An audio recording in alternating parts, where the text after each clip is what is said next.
ওই সাইডটা ভালো না, প্রচুর পানি দেখছেন। আসলে রাস্তাঘাট যে কী অবস্থা এটা বোঝাও যায় না।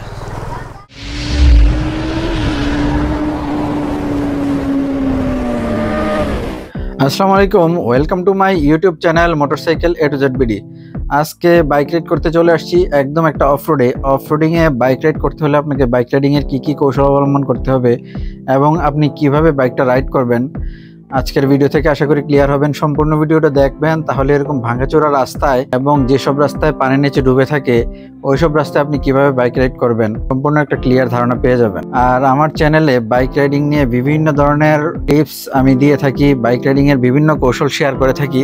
আপনারা যদি আমার চ্যানেলটা সাবস্ক্রাইব করে রাখেন তাহলে নিত্য নতুন ভিডিও আসতে থাকবে আমার চ্যানেলে, এবং আপনারা যারা নতুন বাইক রাইডার আছেন তারা উপকৃত হবেন। এই যে দেখেন একটা অফরোডের রাস্তা, মানে একদম পানির রাস্তা, পানির নিচে সম্পূর্ণ রাস্তাটা ডুবে আছে। আপনি যখন এইসব রাস্তায় বাইক রাইড করতে আসবেন তখন অবশ্যই বাইকের গিয়ারটা 1 নাম্বার গিয়ার রাখবেন। আপনি আমার বাইকের ড্যাশবোর্ডে দেখেন আমি 1 নাম্বার গিয়ার রাখছি এবং ক্লাচটা হাফ করে রাখছি, থ্রোটলটা সামান্য একটু বাড়ায় রাখছি। আপনি যদি এইসব রাস্তায় 2 নাম্বার অথবা 3 নাম্বার গিয়ার রাখেন, আপনি কিন্তু বাইকটা আপনার এই হঠাৎ করে দেখা যায় পানির নিচে সাইলেন্সার আছে, এই মুহূর্তে আপনার বাইকটা হুট করে বন্ধ হয়ে গেল, তখন বন্ধ হয়ে যাবে। আপনি 2 নাম্বার 3 নাম্বার গিয়ারে অবশ্যই এসব রাস্তায় বাইক রাইড করবেন না। আপনি যখন এরকম ভাঙা রাস্তা পাবেন তখন অবশ্যই বাইকের গিয়ার 1 নাম্বার গিয়ার নিয়ে আসবেন। যেসব রাস্তা দেখবেন একদম পানির নিচে অফরোডিং এবং ভাঙাচোরা, ওইসব রাস্তায় অবশ্যই মনোযোগ সহকারে আপনি হ্যান্ডেলবারটা ধরবেন, মনোযোগ সহকারে এবং শক্ত করে হ্যান্ডেলবারটা ধরে রাখবেন, হ্যান্ডেলবার যেন কোনোভাবেই ছুটা না যায়।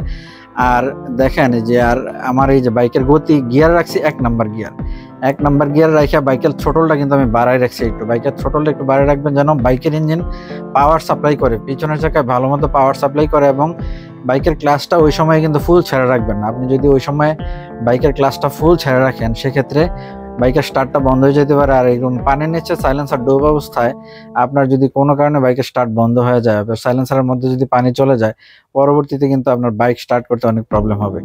আর এরকম ছোট এইসব রাস্তায় দেখেন একদম ছোট পাথরের টুকরা কিংবা ইটের টুকরা ভাঙাচোরা পড়ে আছে, এইসব রাস্তায় আপনি 1 নাম্বার গিয়ারে রেখে বাইকটা 1 নাম্বার গিয়ারে রেখে আস্তে আস্তে বাইকটা রাইড করবেন।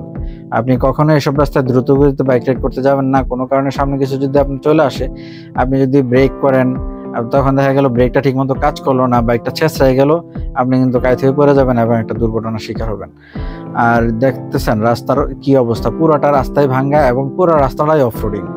এরকম অফরোডে, আমি আবারও বলতেছি, এরকম অফরোডে আপনি যখন চালাবেন বাইকের সাইলেন্সার যদি পানির নিচে চলে যায়, এরকম যদি অবস্থা হয় যে বাইকের সাইলেন্সার পানির নিচে চলে গেছে, আপনি অবশ্যই এই সময় বাইকের স্টার্ট যেন কোনোভাবেই বন্ধ না হয়, আপনি সেই বিষয়টা অবশ্যই খেয়াল রাখবেন। বাইকের স্টার্ট এই অবস্থা আপনি কোনোভাবেই বন্ধ করতে দিবেন না।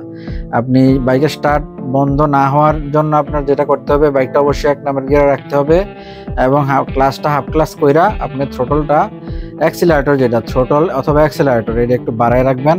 বাইকের স্টার্ট কখনোই বন্ধ হবে না এবং আপনি আস্তে আস্তে এসব ভাঙাচোরা রাস্তা কিংবা কর্দমাক্ত রাস্তা কিংবা ছোট ভাঙা ইটের টুকরা যেসব রাস্তায় আছে, এসব রাস্তায় আপনি এভাবে সুন্দর করে পার হয়ে যেতে পারবেন, কোনো সমস্যা হবে না।